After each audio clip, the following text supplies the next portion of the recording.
To whom much is given, much is required. Part of that requirement is sharing. Culture is the heartbeat within our lives, and it's at the core of so many things. While we live in a time when we are starving for wisdom, I welcome you to your wisdom retreat at Culture Raises Us. Today's guest, Jaren Small, is the founder of Reading with a Rapper, which is an organization that's created to leverage rap music, its lyrics, and its content as a means to help increase the reading, writing, and retention skills for youth across the country. Before we have him walk us through his journey and this amazing proposition, I want to start with, when you hear culture, what does that mean to you? Yeah, Aster, when I hear culture, that means to me like the freedom to express myself in any space that I feel possible to do so at will. It's boundless, boxless. It's evergreen, ever changing, and I think that's what culture is, what it means to me. And thank you for so much for having me a part of this. I'm really honored to be a part of this series. It's an absolute pleasure. Freedom, boundless are very powerful, powerful statements regarding culture and spot on. So, I had the opportunity, obviously, to meet and work with you when I was at Beats. And even then, I was blown away at how Reading with a Rapper was kind of pushing the envelope of education and how our youth can learn and grow, which I think is incredible. You've mastered kind of this notion of meeting people where they are. And I know you're going to go into that in a little bit by using music in this way and elevating the trajectory of generations of culture shapers. So with something like this, though, it's so different. It's so different from the norm, and it comes with so many hurdles, but it also comes with so many opportunities, right, of change. Talk about what got you to this place of creating this platform and give people a little bit of a sense of what it's all about. Now, I would have to attest that back to my arrival at Prairie View University. My first intersection with culture was at a HBCU. I grew up in Mo City, which is like a kind of suburban side of like Houston, Texas, like Travis Scott, Chase, all of us are from that same side of town. And I struggled with my standardized testing my senior year. My dad was an All-American in basketball. And to the point to where I didn't know where I was going. My scholarships went away when I was in high school because of that. And I just really felt lost. 2-parent household, right? Eagle Scout, my troop is in the church, so I had the village, quote unquote, but I still didn't feel comfortable talking about my own discrepancies and whatnot. So I ended up going to Prairie View. My mom went there, convinced me to go there. And the first day I'm there, they had this thing called Hump Day. And Hump Day is just where there's DJs, there's music, there's dancing, there's food, there's culture. And you're seeing people from different areas of the world here just being free. And it just blew my mind. I was just like, the environment here shifted my perspective on how I looked at life and how I looked at school and myself. And so within that process, I went from a kid that couldn't even get into school to being the student body president within 2 years, right? But it was that intersection with culture that gave me that confidence to want to learn more about myself and where I'm from, and then how do I think and tick as a Black man here in America. So it was Prairie View. That same time was the Boogie phase. So like the Duro, Get Big, Kurt Cobain, I enrolled with him. We in class together. DJ Mr. Rogers, DJ Chose, all these artists that are really just homegrown Texas-based artists. Like DJ Mr. Rogers, they got signed to Jive Records. Right, that's the thing. Right, so this is all just happening at one time. He's getting a double engineering degree at the same time. So I'm just like, yo, this is the intersection of something just really beautiful. And that just blew my mind right there. It was Prairie View. And so Prairie View is the foundation. How does that then lead you to say, you know what, based off of, it sounds like, your own journey, but based off of what you are now seeing in our youth and how they're being educated and informed, how do you get to now creating this, Reading with a Rapper, and why?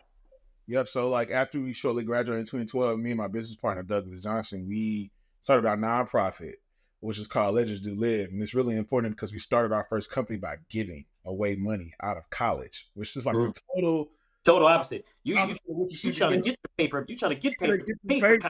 And imagine telling your parents like, yeah, I don't want to go work for anybody. I'm finna start my own job. And like, oh, what you finna do? A nonprofit.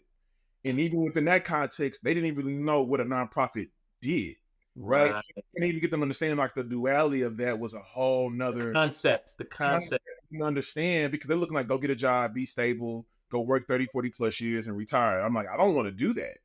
So I knew I wanted to help kids that we were just going through the same way. So we started Letters to Live. And while we were in those schools and we've been able to work with brands from like Nike, ECAA, YouTube, Google, we've managed and dispersed $30 million since starting that nonprofit. And we've Mm. gone to schools. And once we saw how literacy was just really bad around like 2016, 2017, I was like, man, we need to create something that's going to really attack this because this is the foundational root of how people just matriculate through life. If you can't read and write, you can't do anything else. When you say bad, how bad was it? Give the context of how bad it was. When I say bad, I went to go sub as a teacher in 2013, and I'm administering this test, and it's an open-ended test. And they submit the test back to me. And one of the guys, his answers are literally abbreviated. And he didn't even put I don't know. He literally put IDK, period. Wow. And that was him really answering the question. I was just like, David, do you know what you didn't answer the question? And he was like, I did. He was sold on the fact that he did because of texting and how they communicate.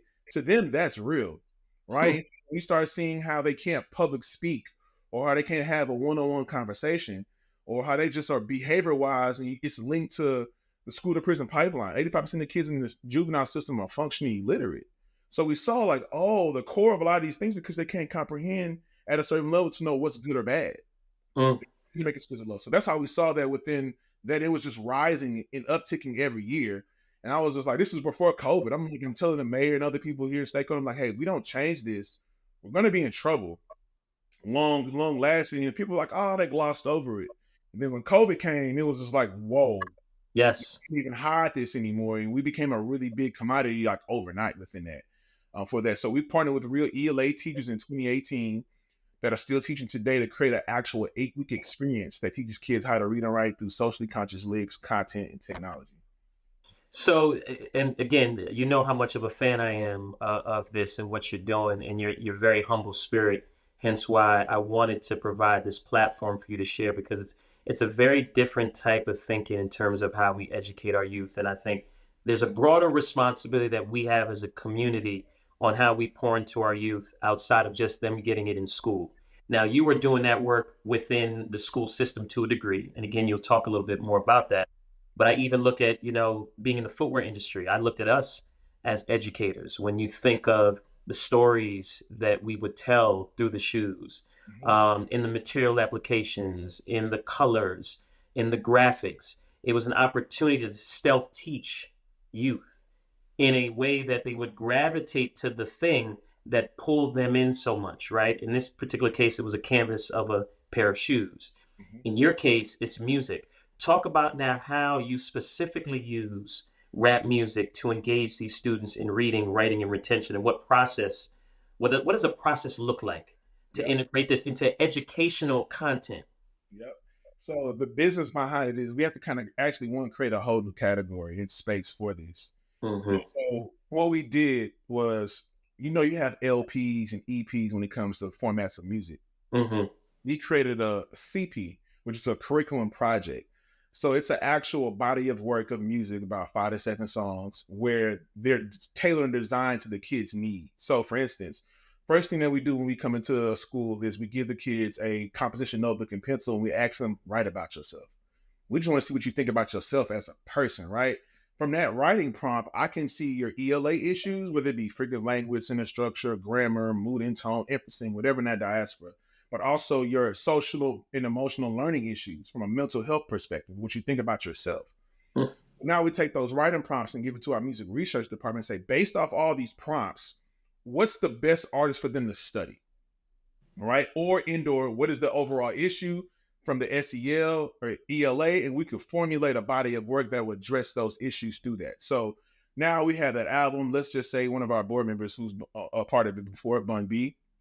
Now Bun is going to make an actual CP just for those kids. For 2 weeks, we're going to have curated lesson plans around the academic side of what's going on. And they go through those modules And after those 2 weeks, they come back and write about themselves again. So we see instant growth Mm, inside of how they're structurally writing things now, right? And so for another 2 weeks, we focus on what is Bun talking about? Is that a reason why you're getting in trouble? Why you don't want to come to school? Why you don't like school? But making the music and the content in the space that you're in, the medium for that safe space for that. Then you come back and write about yourself again, and actually see some instant growth on your social emotional learning side now, right? And so really over the 8 weeks, the scholar is writing about themselves. They're discovering themselves through this body of work. And they're writing their own spoken word, essay, rap about themselves. And then at the end, they have to get up we do an ending ceremony where they get up in a circle and they read their excerpts out loud. And it's very powerful thing. We're talking about being depressed or being bipolar, but the music was the medium for them to figure out this is my superpower. But if you've been studying Bun for 8 weeks, now Bun walks in the room to talk about why he wrote the entire album, the importance behind reading and writing. If he couldn't read and write, how he couldn't do the music business. So it just opens the door to so many other derivatives because now they're just eager to want to kind of keep learning because I was just studying you. Now you're in front of me teaching me in class. mm, And so mm. you're doing a couple of things within that notion of where we're addressing the kid where they are, we're meeting them where they are, right? From a social, emotional learning, mental health perspective, but also like an academic perspective. Also, we're working with artists and they're contributing back to their society and their communities and also some of their schools. They're getting compensated for it. So they're getting a royalty per every license that's getting maneuvered. So Oh, for us, wow. Okay. we actually go into school districts. We have contracts with these districts for like 3 to 5 years to reimagine student services. We administer our program. So anytime somebody licenses a Bun B curriculum, he's getting a royalty. Oh, that's beautiful. How many artists do you have on the curriculum? So right now we have our label. We just started last year, which is Education and Entertainment. We just signed our first artist, partner artist. His name is Buddy Rowe. So he's going to be the first one really delivering the big CP this year. Okay. But escrowed into 2025, we had people like Bun B, we had Rhapsody, we talking to Killer Mike, Tizo Touchdown. So for that process, it's about like five. But Reading Rapper since 2018, we've worked with a number of artists, independent artists, before we got to this step. I would say 20 plus. And the biggest one I remember is with Meek Mill, where during his championship album, we partnered with him when he came to Houston for his tour. And we partnered with the My Brothers Keepers Redirect Juvenile program in the city of Houston. The mayor opened up City Hall on a Sunday and was like, hey, we see these guys are on probation. Meek was like, I'll stay an extra day. This is right before reform started in 2019. He had just Mm. got prison in 2018. I just talked to him. And he was like, I'm here. We gave all the kids Puma reform shoes. Microsoft gave them all the computers, and none of those kids are on probation today, right? Because of that notion that we did right there.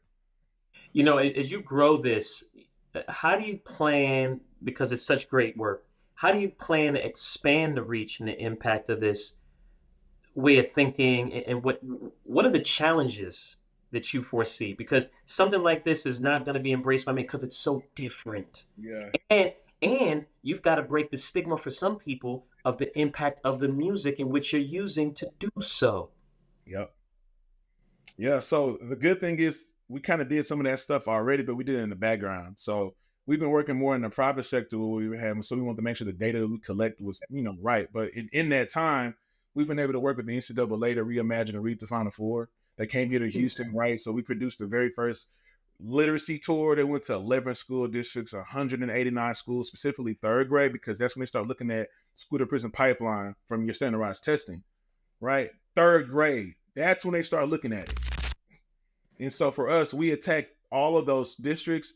We did 60 million minutes of reading between September and March leading up to the Final Four. Buddy Rowe performed actually at the halftime show, which they've never produced a halftime show during the championship game with Bun B and TSU's marching band. So we've been kind of really doing these things in spaces because we know as soon as you hear a reading with the rapper, your mind goes to one, rap in a negative context, Yep. or you think they're going to read a book to kids. And so we have to dismiss even All of that. all of that, right? So a lot of times we just do demonstrations for stakeholders. We treat them as if they're the kids. It's crazy as I think back to when I worked for Vibe magazine and I was doing ad sales. It was a very similar challenge and hurdle of before I can even sell the magazine, I had to sell the culture in which the magazine was highlighting and showcasing. And I don't think people understand the amount of heavy lift that Yeah. you have to do when you're not able to sell the service of the product first, but you got to sell this other thing that you got to make people feel so comfortable about, but it's the same thing that's Yep. already making these people, these brands, and these services in some of their homes flourish already. Yep. But they couldn't sit with that, or they didn't know that, or they didn't want to embrace that. So as I listen to you say this, it sounds like a very similar Hmm. opportunity. We're not calling it challenge, opportunity of you having to sell in the impact and the beauty of this music and what it can do to help build the writing skills, the reading skills, the retention skills of youth. And you said something that I had no clue, that the pipeline to prison starts at third grade. From the pipeline from school to prison starts at third grade. Yeah, man, it's that test, that standard. They're looking at those tests, right? And they're saying, okay, based off who's passing or not, they can calculate and forecast, oh, they're gonna go to prison. Or they're not gonna make it, right? So they're doing this as early as third grade, which is in public school, right? And that's a whole other conversation about how that works and what's going on with that from an equity standpoint, and how we've been able, I guess you can say, to be Robin Hood for our community, because we've been able to be in space that we normally can't be in because we went a different way. We've been able to kind of retain all of our equity, do what we want to do, because a lot of these companies legally have to donate to nonprofits, right? And so for us, we came to them and said, hey, we understand that you guys are trying to figure out a way to work within our communities, but you just don't know how. So we'll be a consulting creative agency for you to hit those markers for you for Right. underserved or underprivileged kids, right? And we're able to go get the things that we need to come over here and turn them over. So once we show them physically, they're bought in, right? Because they're seeing at the end of the day, like, oh, I can still be a part of the solution. Something still comes to me at the cash register at the same time. So there's a Yeah. win model for everyone versus somebody has to lose in this equation for somebody to have to win. Yeah, but and I know you said, that's a whole nother conversation when you talk about the school system, but really it's not, Okay. because you're disrupting it in the way that it needs to, but there still needs to be an accountability on what's the evolution of, Yes. education and how children are educated and brought along, in particular from marginalized and underserved communities. What are your thoughts I on will that? say this: 54% of the country reads at a sixth grade level. 54% of the full country, not marginalized or disenfranchised, under the country. Say that again. 54% of the country reads at a sixth grade level, which costs the US $2.2 trillion a year just off low literacy. Because here's the beautiful part of what we're doing. I'm looking at how do I reimagine the education to career pathway model for the future, the next generation, holistically, not only just for kids, but for adults. That big number that I gave you is more adults than kids. That's right. So that was the other thing. I was waiting for you to bring some more color to this, but the percentage you gave out was not about youth. That No, was that's all encompassing. all encompassing, right? And so when you think about, if you're not able to read and write in the next 3 to 5 years, how are you going to be able to go to college? How are you going to write a resume? Who are you going to hire if you're an employer, right? Because they can't even understand the basic things to even matriculate. If I can't read and write, how am I going to be able to code? If I can't code, how can I prompt AI? And no one's thinking about these things. In America right now is investing in technology and not its people. And that's Mm, the problem, where we're getting too dependent on something that's going to actually ruin us because the next generation can't keep up with it because of their bandwidth of low literacy. Yes, they know they may have to navigate it better than we do, but can they have a conversation? Can they think about the right things to prompt AI to do for the right reasons, right? And not be dependent on it. And that's the scary part, right? Because if they don't need people to be employees, what are they doing? mm. And that idle time then leads to other outcomes.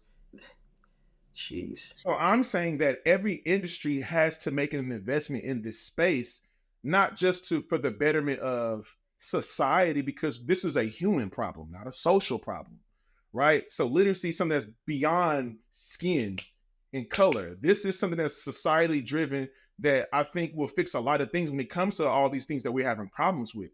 If my comprehension level is at a certain caliber, I could understand, like, you know what, let's have a conversation about why you're not giving us what you're giving us. And Rather than react and snap, I can't understand you, so I'm frustrated. So now I got yes, to they're already communicate. anticipating that. Anticipating you being angry, not you being knowledgeable and coming with a plan and saying, "Hey, I don't really need your help. So either you can be a part of this, or so for me, when it comes to the industry, music, every industry, right? I'm talking to the future before you are. I have them. Plus, now as a parent, you want to know what your kid is listening to or learning from. So you want to look at what they're looking to. Now I have you as a parent. I already have the teacher at the campus because we train the teachers to do the program and we pay them extra from the schools that pay us. So that lets Mm. you know that they have the money. It's just they don't know how to redirect it. And so we're really consulting at a high level in a lot of we're doing a lot of different things just from culture in this one program. So for us, we know we're going to plan to go into STEM, mental health, and Yeah. every because now that you learn how to read at some level, I can introduce all those things to you now. And they're Again, all very much intertwined. all It's into one. very much like culture. Yes. All these different elements are all very much intertwined. You just said we're investing in technology and not the people, which is such a bold statement. And when you really look at all the things that are happening, you can see the truth and the validity, I should say, in that statement. And given your approach and your view on this learning space, you then have to have a significant amount of advice to educators or policymakers on what are the things that need to change. What Absolutely. needs to change to effectively, and again, the sharp point is that of students of marginalized and disenfranchised communities, but you are identifying a problem that's even broader than that for in general. So what are those learnings or those things that you would tell policymaker A and B? These are things that need to happen. One, include the people that is going to impact. So for me, right, no one ever actually brings the kid to the conversation. Mm, mm. It's them who's being impacted by this. You Listen, need to ask like, "Hey, do you like this? Does it make sense for you? What would you do if you needed?" Or like for me, when how I created Reading Rapper in 2018, it was a group of incoming freshmen that wanted to get ahead at Preview, and they were just coming out. I was like, "Yo, what would you change to school if you could?" It was like, "Man, it's not immersive. There's no relatability. It's not something that's welcoming." They're literally telling me what to give them, right? So now it's easier for a policymaker to say, "Okay, they're telling me what they need. How do I make sure that's worked into the deal to where they're getting a part of that?" Right? I still understand that you have to get something what you need too. So let's figure this out. So if there's a general counsel where you have a parent, you have a school leader, you have a child, you have somebody from the private sector, from the public sector. They're all talking together for the intention of what are we doing as a collective, not versus what am I getting and what you're not. So switching the intent of what your policy is and what's the longevity of that. And then also the other side, man, just being a person and having fun again. You forgot that life shouldn't be so cruel and and pondering on you. So a lot of times we're reading the rapper, we do these stakeholder pop-ups and we treat them as if they're the kids. We say, "Yo, walk in here as a single file line. When I ask you to stand up, tell me who you are, where you from, who your favorite rapper is." And these are city council members, principals, and they forgot they used to be kids. mm. Jaren, you were mentioning something that is even broader of a challenge than just in the education space. When you talk about you need to have somebody in the conversation or in the room that's reflective of what this is going to serve. And this was another thing in the footwear industry that we would talk about so often. You know, we go into these meetings and have these conversations, and we'd have these 60-year-old solutions to 18-year-old problems rather than having 18-year-old solutions to To 60. 18-year-old problems. No, So no, do you see how easily it comes out? Like, have a POV that's reflective of those it's going to affect and serve in the room. mhm. Why would you not have that POV? But Jared, this goes beyond education. Yeah. That might not be good for business though, right? And that's where we got to let them know how important it is because this is a business. So if you Right. want the most efficient and effective business, this is actually what you need to do. But you know what that's going to require, Jared? Somebody's got to put their ego to the side. Yeah. And that's the part where we have to transform them because they forgot, right? Psychologically, they forgot Mm, person before they were a position. You know what I mean? So mm, it's you can understand like, yo, you're doing it. You got this job for a reason. You started this company for a reason. You may have a little lost your way, right? But let me reroute you back to the intent of what you made this for. For most Mm-hmm. people, made to be solution oriented things, right? Right now, we're not being solution oriented, we're just being greedy. Ding, ding, ding, ding, ding. And that's the problem. So for me, I'm like, if the baby boomers and even my class as millennials, if we don't get it because we lost in the sauce, I can't change somebody that's been here longer than I have on Earth. The That's next right. people group is Gen Z. I was like, let me talk to y'all faster and quicker. Imagine if you knew what you knew now at 14 or at Exactly. 10. So because they do have technology, there is a pro to where, okay, we give you a bit of 50% technology and 50% is my word, humanicity.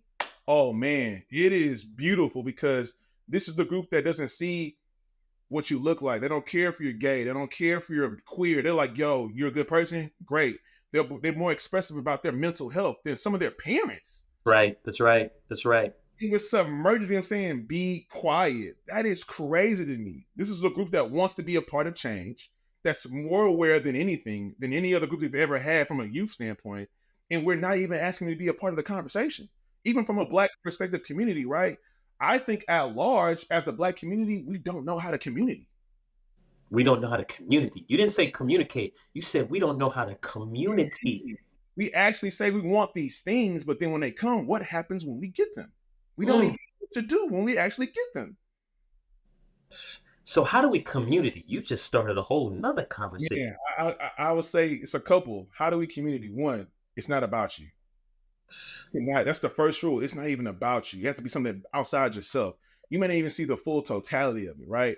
Because when you make something bigger than yourself, it allows you to create and imagine things way bigger than just you. That's right. Significance. I call that significance. Love So that. think about yourself.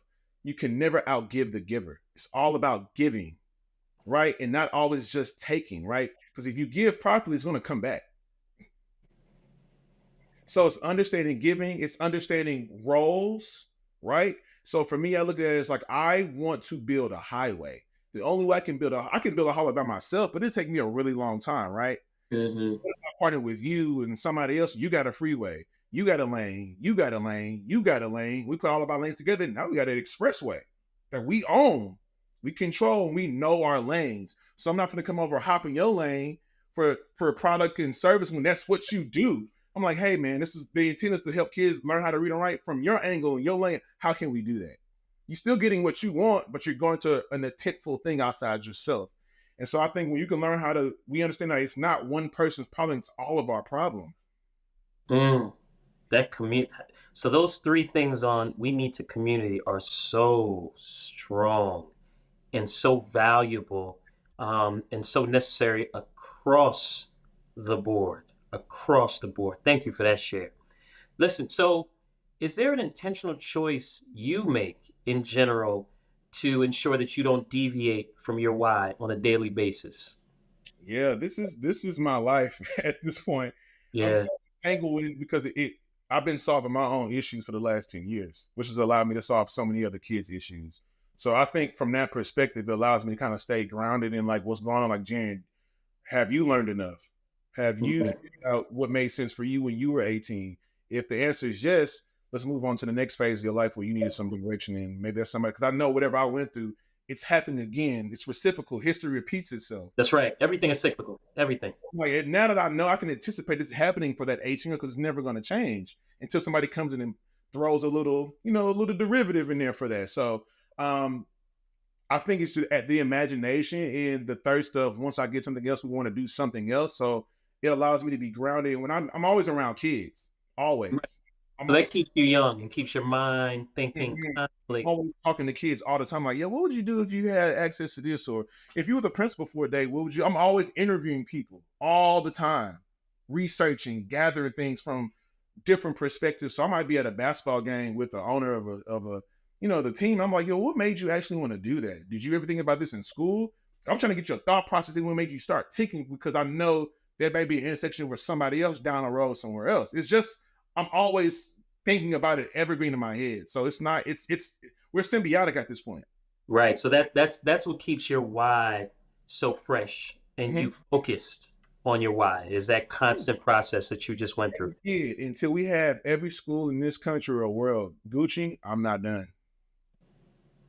So I'm thinking about the Jaren Small documentary is being made, and then it's gonna happen. It's gonna happen, and the opening scene to your documentary is about to begin. What song is playing and why? Wow. Man, that's a good question. The opening scene, it would have to be Ice Cream Paint Job by Duro.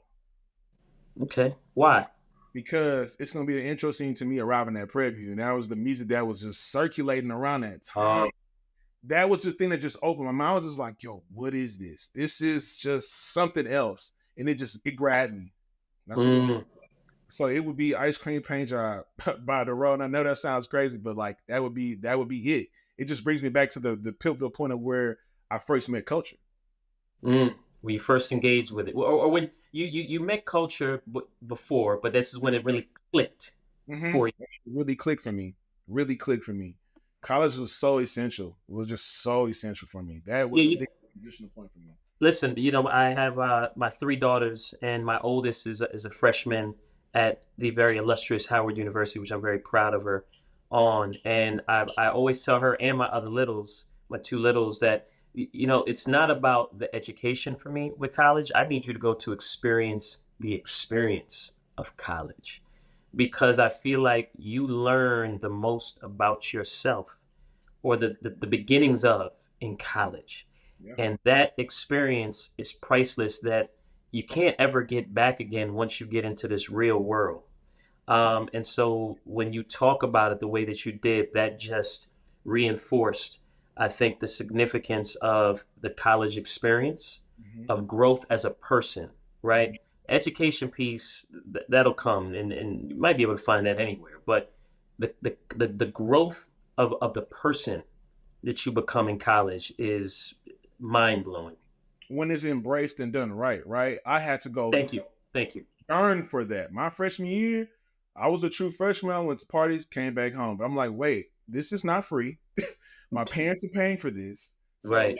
figure I almost didn't even make it here. So let me figure something out. So I wanted to want something different from myself, which allowed me to Yeah. do things from that, which opened a lot of doors to where we're doing stuff now. We're reading Rapper. Like Microsoft was an intersection that we got when we first started with Reading Rapper in 2018.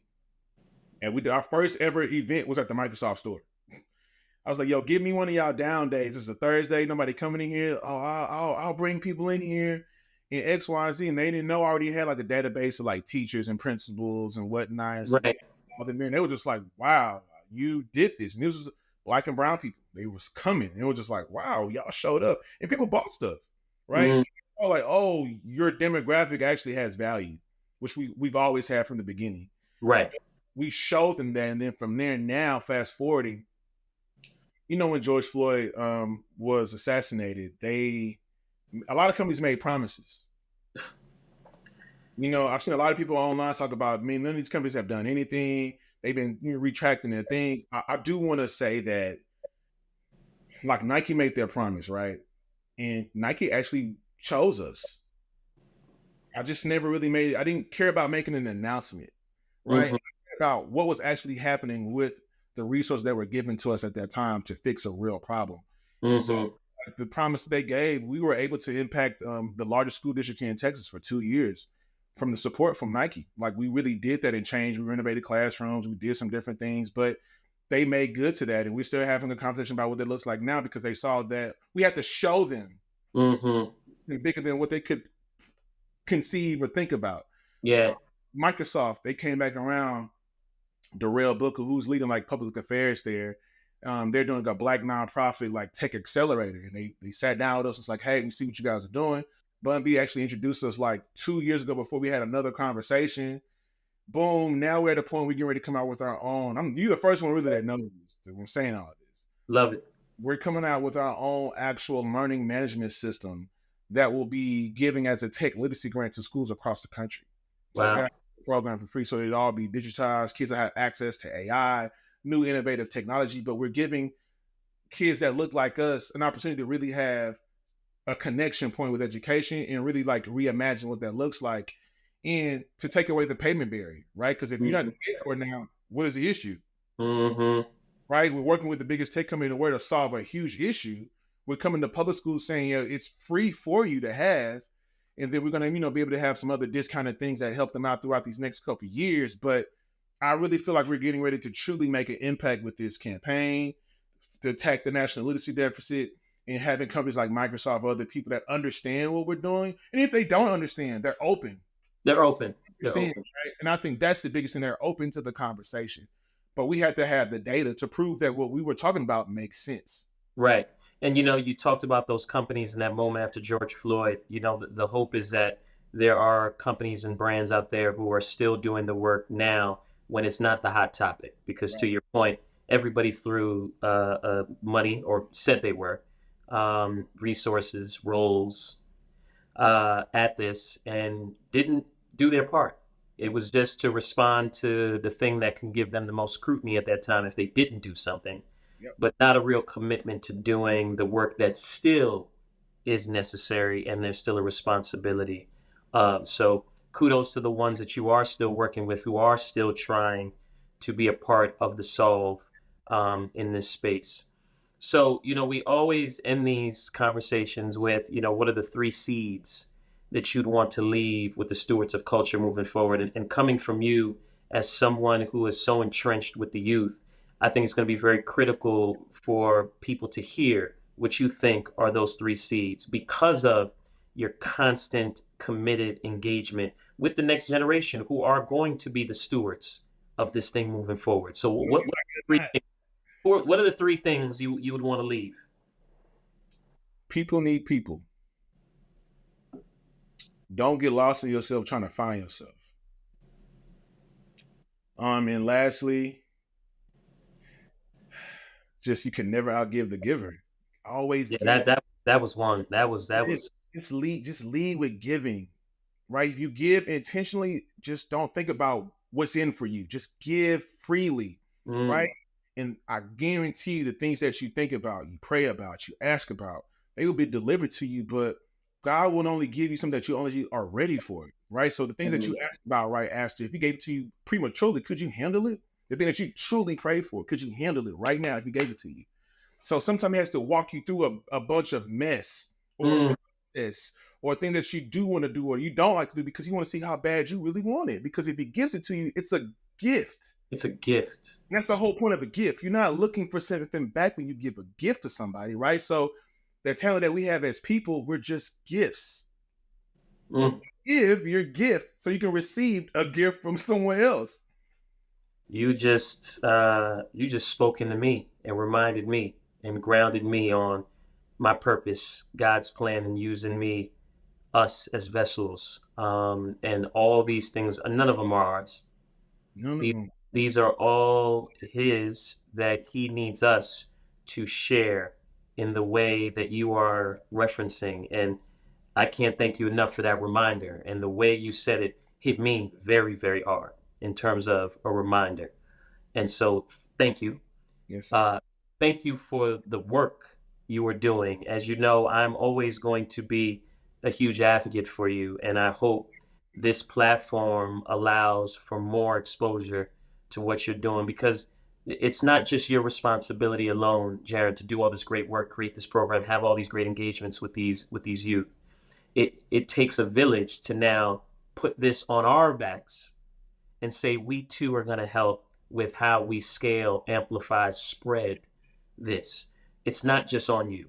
You are a soul, you are an individual who's been given the majority of this gift from God in terms of pushing this through. And now it's on us to take on some of that and carry it for you. So for that, I thank you for allowing me to hopefully be one of those individuals, this platform, to be one of the vehicles to help supercharge what you're doing. And I can't thank you enough. Can't thank you enough. And I'm so glad God is working through you and with you, bro. Yes, sir. And thank you so much, Astor. I know the time that we met, it was intervention when we had that. It was divine. And the way that you've been able to impact me in so many ways, and then some of our colleagues that we have similar interests, I just hear the same thing. So I'm letting you know that you are doing God's work, because the Mm, impact you have for years, bro, it's rippling. It's mm. you're gonna have many derivatives forever, and things beyond even what you could see into your kids' lifetime. It's gonna be amazing. It's already amazing, but just continue. Thank you for everything you're doing, because you make time and space, and you want to do that. And I think that's the biggest thing. You actually have the need and want to help people. Thank you, bro. I appreciate it.